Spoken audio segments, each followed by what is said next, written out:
លើកទី55ផ្ញើជើងផ្កើផ្តើផ្សផ្អការអានព្យាង្គផ្កើអ៊ីផ្គាផ្តើអ៊ីផ្ទីផ្សអៅផ្សៅផ្អអើផ្អើផ្តើអ៊ីផ្ទាផ្សអេផ្សេផ្អពុំផ្កើអ៊ូផ្ពោះផ្សអោផ្សោផ្អអាំផ្អាំផ្កើអេផ្គាផ្តើអើផ្តៅផ្អអេផ្អេផ្កើអ៊ឹផ្កឹផ្តើអ៊ីផ្ទីផ្សអែផ្សែពាក្យផ្សអាផ្សាផ្អអែផ្អែងកផ្អែកផ្តើអមតមងើផ្ទាំងផ្កើរផ្កើលើអ៊ីលៀននៅលៀនបតមួយលាន់ផ្កើលាន់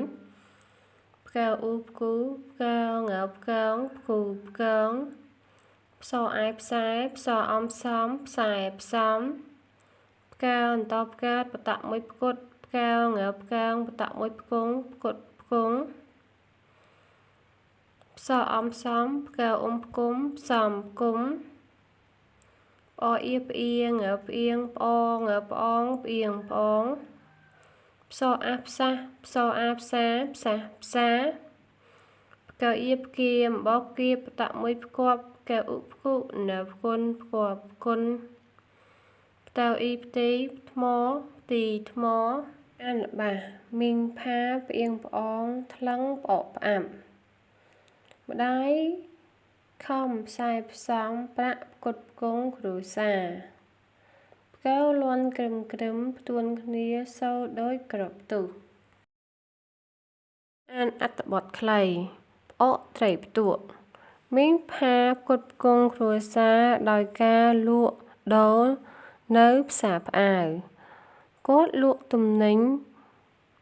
ផ្សេងដូចជាផ្អកផ្សិតនិងផ្ទី